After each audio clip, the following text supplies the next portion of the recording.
साथियों का एक बार फिर से मेरे YouTube चैनल पर हार्दिक स्वागत है। और आज मैं आपको दोस्तों आपके कक्षा 10 की विज्ञान श्रृंखला के अंदर लेकर जा रहा हूं। और कक्षा 10 में विज्ञान विषय में आज से मैं पार्ट 1 से लेकर जितने भी पार्ट है पूरा कोर्स करवाऊंगा तथा हर एक पार्ट का हर एक वीडियो डालूंगा। इसलिए मैं आपसे निवेदन करता हूं कि आप मेरे चैनल को पहले सब्सक्राइब कर ले और फिर बाद में मेरी वीडियो को लाइक ज़रूर कर ले और इसके साथ ही बेल आइकन पर प्रेस करें ताकि हर आने वाला वीडियो की नोटिफिकेशन आपको जल्द से जल्द मिल सके।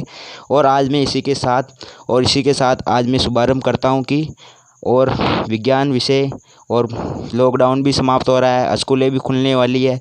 इसके साथ ही हम आपको स्कूलों के साथ साथ पूरा कोर्स करवाएंगे और जिससे हमारे बेनिफिट बनता रहे और आपको भी अच्छा लाभ प्राप्त हो, आपकी पढ़ाई रूटीन में रहे। और आज से हम पढ़ा रहे हैं आपको पहला पार्ट विज्ञान का। और इस अध्याय का नाम मैं बता देता हूँ दोस्तों, भोजन एवं मानव स्वास्थ्य। तो इसमें सबसे पहले एक ही पॉइंट आता है। पहला पॉइंट है भोजन क्या है, जो चीज़ हम खाते पीते हैं, हम क्या अच्छा खाते हैं क्या नहीं खाते हैं, फास्ट फूड ज़्यादा खाते हैं क्या खाते हैं, इसके बारे में इससे क्या हमें क्या बीमारियां होती है तथा इसकी बेसिक डिटेल हमें मिलेगी। इसके साथ ही अनेक बार पानी, हमें कौन सा पानी पीना चाहिए, पानी में क्या क्या समस्याएं होती है, हमारे शरीर में कौन कौन से कुपोषण होते हैं, विटामिन होते हैं।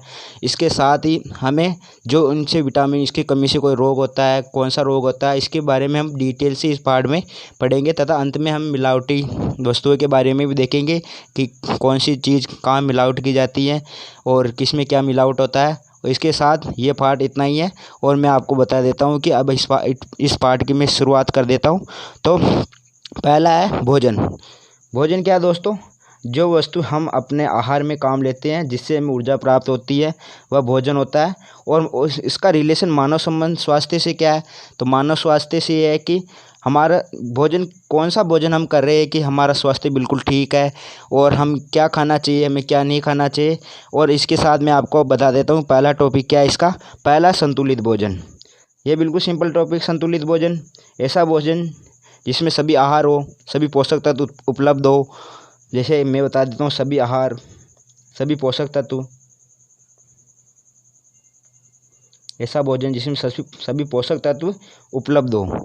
पोषक तत्व कैसे हो सकते हैं, वो हो सकते हैं विटामिन, कार्बोहाइड्रेट, जल, खनिज, लवण आदि हो सकते हैं। हमारे कुल मिला के 6 पोषक तत्व होते हैं हमारे। वो तो आपको सीधा मैं बता देता हूँ कि संतुलित भोजन किसे कहते हैं। ऐसा भोजन जिसमें सभी पोषक तत्व प्रचुर मात्रा में उपलब्ध होते हैं उसे संतुलित भोजन कहा जाता है। और दूसरा क्वेश्चन आ रहा है आपके सामने, असंतुलित भोजन। तो आपका डायरेक्ट है कि असंतुलित भोजन क्या होगा, जिसमें अगर आहार पोषक तत्वों की मात्रा या तो ज़्यादा होगी या पोषक तत्वों की मात्रा ज़्यादा हो गई तो भी वह असंतुलित भोजन होगा। यदि पोषक तत्वों की मात्रा ज़्यादा हो जाती है, यदि पोषक तत्वों की मात्रा क्या होगी, ज़्यादा होगी, तो भी असंतुलित भोजन हो जाएगा। और इसकी मात्रा यदि कम होगी तो भी ये कौन सा भोजन कहलाएगा, असंतुलित भोजन कहलाएगा। इसका मतलब संतुलित भोजन वही होगा जिसमें पोषक तत्व सही मात्रा में या प्रचुर मात्रा में उपलब्ध हो, संतुलित भोजन कहलाता है। और अब हम बताएंगे कि इस असंतुलित भोजन से हमें कौन कौन से रोग होते हैं। तो इसका सबसे पहला रोग होता है कुपोषण। कुपोषण क्या है, कुपोषण का शाब्दिक अर्थ है कु प्लस पोषण, मतलब हमें सही पोषण नहीं मिलना, ये कुपोषण का शाब्दिक अर्थ है। कुपोषण के बारे में बता देता हूँ दोस्तों आपको। तो कुपोषण होता है असंतुलित भोजन के कारण। किसके कारण कुपोषण होता है, असंतुलित भोजन के कारण होता है। इसका मेन कारण है कि हमारे शरीर में पोषक तत्वों की पूर्ति नहीं हो पाती है जिससे हमें कुछ कमी हो जाती है। और कुपोषण को मैं बता देता हूँ आपको 3 पार्ट में बांटा गया है। कितने पार्ट में बांटा गया है, इसके 3 पार्ट है। पहला पार्ट में हम पढ़ेंगे विटामिन कुपोषण, दूसरा खनिज कुपोषण जो खनिजों की कमी से होता है, और तीसरा है क्या, तीसरा मैं आपको इधर बता देता हूँ, तीसरा प्रोटीन कुपोषण। प्रोटीन कुपोषण है तीसरा, या दूसरा मान लो कुछ भी हो आपकी सिलेबस में, जैसा प्रोटीन कुपोषण। इस प्रकार से 3 कुपोषण होते हैं। हम एक एक कुपोषण के बारे में डिटेल से जानेंगे कि पहला कुपोषण क्या है। तो इसमें विटामिन कुपोषण। अब विटामिन कुपोषण क्या होता है, वह कुपोषण या वह जो असंतुलित भोजन जिसमें विटामिन की कमी होती है उसे विटामिन कुपोषण कहते हैं। इससे रोग बीमार क्या क्या लक्षण हो जाते हैं, क्या क्या रोग होते हैं। तो हम अब 1 बाय 1 विटामिन के बारे में जाएंगे कि विटामिन क्या है, किसकी कमी से कौन सा रोग होगा। तो हम इस सारणी में आते हैं। पहले मैं बता देता हूँ कि क्या करना है आपको, सबसे पहले आपको इस सारणी में जाना है। आपको सारणी दिख रही होगी आसानी से। तो अब पहला यहाँ पर विटामिन है, रोग है और लक्षण। हाँ दोस्तों, अगर मैं आपको पहले बता देता हूँ कि आप अगर मेरी इस वीडियो देख रहे हो तो पेन कॉपी लेकर ज़रूर बैठे तथा इन नोट्सों को ज़रूर लिखें। ये एग्ज़ाम के लिए बहुत इंपॉर्टेंट है और आपको अगर एग्ज़ाम में बढ़िया नंबर लाना है, यदि आपको बहुत अच्छा परफॉर्मेंस करना है इस वर्ष 2021 के एग्ज़ामों में और आपको बहुत अच्छे नंबर लाना है, बढ़िया नंबरों से पास होना है, तो मैं आपको गारंटी कहता हूँ इस नोट्स के आपको बहुत 100% क्वेश्चन मिलेंगे और आप इन्हें पढ़ के जाना, आपका पार्ट पूरा कंप्लीट हो जाएगा। आप सोच रहे होंगे कि सर ने छोटे छोटे नोट्स उठा लिए या मेन, ये बिल्कुल पॉइंट वाइज पॉइंट क्वेश्चन है। इस पार्ट से हमेशा क्वेश्चन आता है और हमेशा एक नंबर 2 नंबर के क्वेश्चन यहाँ से आते रहे हैं। और पोषण असंतुलित भोजन संतुलित भोजन 2019-18 में भी ये क्वेश्चन आया हुआ है। और मैं बता दूँ विटामिन इस सारणी से हमेशा 1 नंबर का क्वेश्चन उठता है। और पहला है विटामिन ए। विटामिन ए की कमी से कौन सा रोग होता है दोस्तों, रतौंधी। और रतौंधी रोग में बताता हूँ कि रतौंधी रोग ज़्यादातर जो बुजुर्ग व्यक्ति होते हैं या जिसकी एज 70-80 साल हो जाती है या 60-70 हो जाती है, तो इसके विटामिन ए की कमी से रोग हो जाता है। इसमें मेन कारण है रात में कम दिखाई देता है। दिन में तो दिखाई देता है लेकिन रात में क्या होता है, कम नहीं दिखाई देना भी ज़्यादा पॉसिबल नहीं है लेकिन कम दिखाई देता है, इसी बात है। अगला क्वेश्चन विटामिन B1 है। इससे कौन सा रोग होता है, बेरी रोग होता है। और इसमें हृदय और तंत्रिका तंत्र, हमारे जो मस्तिष्क है या हमारे सोचने समझने की शक्ति है वो कमज़ोर हो जाती है। अगला है विटामिन B2। इसकी कमी से राइफलोविनोसिस हो जाती है। जैसे आप देखते होंगे गर्मियों के दिनों में आपकी त्वचा फट जाती होगी या आपके होंठ फट जाते होंगे या आप पानी कम पीते हो तो जिसके कारण आपके होंठ भी फट सकते हैं। ऐसी बीमारी हो तो आपको डायरेक्ट विटामिन B2 की कमी है। और विटामिन B3 है, पेलेग्रा रोग हो जाता है इससे विटामिन B3 की कमी से। इसमें भी होंठ फटते हैं और जीभ और त्वचा पर क्या होती है, सूखी त्वचा हो जाती है, जिसे हम इसके उपयोग के लिए देखो बॉडी लोशन आता है, अनेक पदार्थ आते हैं जिसका उपयोग करते हैं ताकि हमारी त्वचा सूखी नहीं हो। अलग क्वेश्चन विटामिन सी ये बहुत मोस्ट इंपॉर्टेंट है, ये बिल्कुल मोस्ट है, ये क्वेश्चन इंपॉर्टेंट है एग्जाम की दृष्टि से और 1 नंबर का सवाल यहाँ से बिल्कुल 100% आता है। और यह विटामिन सी है और इसके कारण कौन सा रोग होता है दोस्तों, शक्कर नामक रोग हो जाता है विटामिन सी की कमी से। और इसमें क्या होता है, हमारे जो मसूड़े होते हैं, मसूड़ों से क्या होता है, जब हम मंजन करते हैं तो मसूड़ों से क्या होता है, खून आने लग जाता है। विटामिन डी की कमी से होता है रिकेट्स रोग। इससे सीधी बात है, हमारी जो हड्डियाँ होती है, हड्डियाँ वो कमज़ोर होती है। और आप मिला के देख लेना, अपने आसपास में बच्चों को देख लेना, आपको 1-2 बच्चे तो या आपकी क्लास में असेंबली में कुछ भी आप परिवार में देख लेना, आपको कुछ ना कुछ बच्चे को ये बीमारी जरूर मिलेगी। और आप अगर जब सावधान की स्थिति में खड़े हो तो आपके घुटने आपस में अड़ जाते हैं। यदि आपके अड़ते हैं, यदि वापस आपके पास आ जाते हैं घुटने, तो आपको समझ लेना चाहिए कि आपको विटामिन डी की कमी है। अर्थात विटामिन डी की पूर्ति किससे होती है, विटामिन डी धूप इसका प्रमुख स्रोत है, उसे धूप की आवश्यकता है। विटामिन डी धूप से बहुत ज़्यादा जल्दी और बहुत अच्छी प्राप्त होती है। और मैं इसको पूरे रोगों को तोड़ के मरोड़ के आपको बता देता हूँ कि इसकी शानदार ट्रिक के साथ, और आपको ये हमेशा याद रहेगा, इसलिए मैं बता देता हूँ। पहले आपको लिख देना जो भी विटामिन है, vitamin A, vitamin B1, vitamin B2, vitamin B3, vitamin C और डी, ये लिख दिया। अब आपको ट्रिक बता रहा हूँ कि बहुत धांसू ट्रिक है दोस्तों, और इसे याद करने आप कभी भूल ही नहीं सकते ज़िंदगी में। आपको बता देता हूँ, गारंटी लेता हूँ कि इस ट्रिक को आप ज़िंदगी में भूल ही नहीं सकते। बस एक बार आप इसे अपने रफ पेज में लिखकर ज़रूर प्रैक्टिस कर लेना, मैं गारंटी कहता हूँ कि आप इसे नहीं भूल सकते। और मैं आपको अब बता देता हूँ ट्रिक क्या है। ट्रिक है दोस्तों, राता बेर खाके को आपको साइलेंट करने है, रानी पैस है और री, रानी पसरी, मतलब राता बेर खा के रानी पसरी। क्या हुआ, राता बेर खा के क्या हो गया, रानी पसर गई है। वैसा रानी सो गई है। और अब क्या होगा, रानी सो गई तो क्या होगा, रानी सो गई तो क्या होगा, अब राजा भी कुछ नहीं कर पाएगा बेचारा। अब तो आप ज़्यादा गलत सेंस मत लेना। अगला क्वेश्चन विटामिन ए, रतौंधी। इसे हमें रे से लेना, कौन सा रोग हो गया, इससे रतौंधी हो जाएगा। विटामिन ए की कमी से कौन सा रोग हो जाएगा, डायरेक्ट सीधी बात है, ये रतौंधी रोग हो गया। अगला क्वेश्चन बेर खा के बसरी है, कौन सा रोग हो गया, बेर यानी हो गया बेर, मतलब बेरी रोग हो गया। अगर आपके भी कोई बेरी हो या दुश्मन हो तो मुझे उससे पहले निपट लेना, शांति बनाए रखना। अगला क्वेश्चन है B2, मतलब क्या हो गया, बेर खा के रानी पसर गई। अब क्या हुआ, राइफलोविनोसिस, यानी रानी को क्या हो गया, अब जैसे रानी सो गई तो उसे क्या हुआ, होंठ और त्वचा फट गई, क्या हुआ, राइफलोविनोसिस नामक रोग हो गया। चलो अब पसरी है तो क्या होगा, पेलेग्रा हो गया। क्या हो गया उसे, फिर पेलेगरा हो गया। साले रोग रानी को लगे हुए बेचारे, क्या कर बगाड़ा है रानी का। फिर सह का मतलब हो गया सकरवी, चलो इसके मसूड़ों में भी खून आने लग गया। और री का मतलब हो गया रिकेट्स, रिकेट्स मतलब रानी की हड्डियाँ कमज़ोर हो गई, उसके घुटने पास पास आने लगे। तो ये बहुत ही शानदार ट्रिक आपके सामने।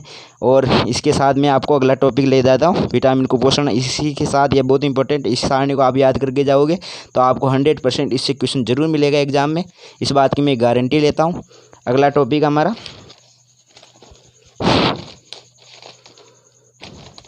प्रोटीन कुपोषण। अब प्रोटीन कुपोषण क्या, हमें जो विटामिन कुपोषण पढ़ लिया, प्रोटीन कुपोषण। अगर प्रोटीन की कमी से कोई रोग होता है क्या, हमें पहले बात तो प्रोटीन कहाँ से प्राप्त होता है, जैसे दालें, दूध, दालें होती है, मेन स्रोत दालें हैं इसका, प्रोटीन का क्या स्रोत है इसका, मेन दालें। अगर हम दालें वाले कम खाएंगे, जैसे मूंग दाल, उड़द दाल, अनेक तिलहन दालें हुई, सोयाबीन दाल हुई, अगर हम ये कम खाएंगे तो हमें प्रोटीन की मात्रा कम मिलेगी। और इसमें मैं बता देता हूँ कि आप प्रोटीन की कमी से इम्पोर्टेंट 2 रोग होते हैं। और पहला रोग है क्वाशियोकोर रोग और एक है मरिस्म रोग। क्वाशियोकोर रोग इम्पोर्टेंट इसलिए है क्योंकि यह क्वेश्चन पूछा गया है, क्वाशियोकोर रोग क्या है। तो ये बिल्कुल आपको सीधा शब्द बता देना है कि ऐसा रोग जो प्रोटीन की कमी से होता है। क्या, प्रोटीन की कमी से होता है, प्रोटीन की कमी से होने वाला रोग क्या है, क्वाशियोकोर रोग है।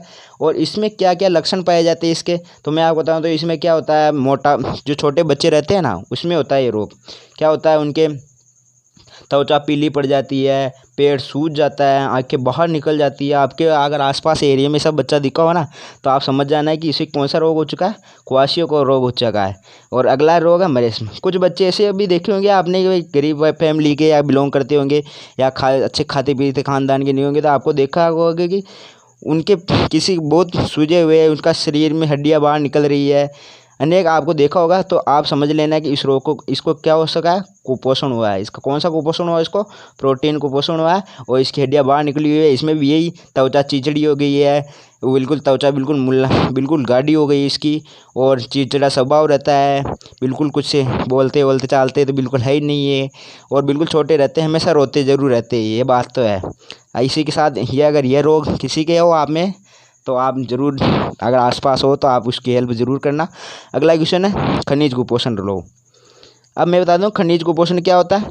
खनिज तत्व, जो हमारे खनिज तत्व कौन से होते हैं, जो मुँह से जो हरी सब्जियां होती है, अंडे, मांस, बाजरा, हरी पत्ती।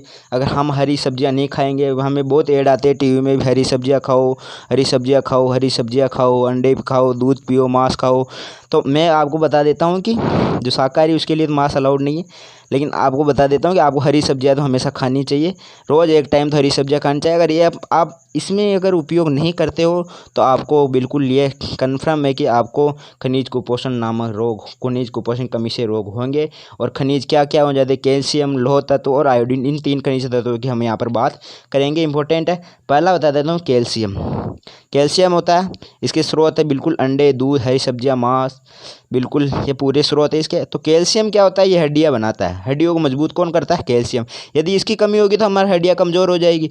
हड्डियाँ कमज़ोर हो गई, चलो हड्डियाँ कमज़ोर हो गई, हड्डियाँ कमज़ोर होगी तो हमारी बॉडी कमज़ोर होगी, बॉडी कमज़ोर होगी तो हम कुछ भी काम के नहीं रहेंगे। तो मैं आपको सजेस्ट करूंगा कि आप दूध, अंडे, हरी सब्जियां जरूर अपने आहार में रोज़ डेली खाएं। और अगला क्वेश्चन, लोह तत्व कहाँ पाया जाता है, हीमोग्लोबिन भी पाया जाता है। मैं बता देता हूँ हीमोग्लोबिन। और हीमोग्लोबिन का क्या काम है, रक्त को लाल करना, रक्त को लाल बनाए रखना हीमोग्लोबिन का काम है। लोह तत्व हीमोग्लोबिन पाया जाता है। तो मैं बता देता हूँ कि लोह तत्व की कमी हुई तो आपको स्पष्ट है कि क्या होगा, रक्त की कमी होगी। रक्त की कमी क्या होगी, रक्त की कमी होगी। यदि आपको लोह तत्व की कमी है तो आपको रक्त की कमी होगी। अगला क्वेश्चन है आयोडीन। आयोडीन कमी से आपको पता होगा गलखंड नामक रोग होता है, या घेंगा रोग भी कह सकते हैं आप। और इसे गला सूज जाता है, आपके देखा होगा किसी आसपास किसी व्यक्ति को उसके गले में पट्टा बंधा रहता है, या बहुत गले से बहुत परेशान रहता है, तो आप समझ लेना कि उसको आयोडीन की कमी है, आयोडीन I2 की कमी है। और इसको क्या खाने की ज़रूरत है, इसको हरे पत्ते की सब्जियाँ तो इम्पोर्टेंट खाना ही है, बिल्कुल इसमें कोई बात ही नहीं है। और दूसरा काला नमक कह दो, या आप सेंधा नमक भी उपयोग कर सकते हो। इसके साथ जो साधारण नमक है अगर वो आयोडीन युक्त है तो उससे भी ज़्यादा खा सकते हो। इसके बाद जामुन आपको इम्पोर्टेंट है खाना यहाँ पर। इसी के साथ दोस्तों मैं आपको बता देता हूँ कि आप मुझे कमेंट और लाइक करके कमेंट जरूर करें कि आपको ये क्लास कैसी लगी। और इसी इसका पार्ट 2 हम अगले वीडियो में कल पढ़ेंगे। इसी के साथ अब मैं आपको बता देता हूँ कि आज से क्लास स्टार्ट कर रहे हैं, इसलिए आप चैनल पर नए हो तो सब्सक्राइब कर लो और बेल आइकन को ज़रूर दबा दें ताकि आपको मेरे चैनल पर आने वाली हर नोटिफिकेशन सबसे पहले मिले। धन्यवाद। इसी के साथ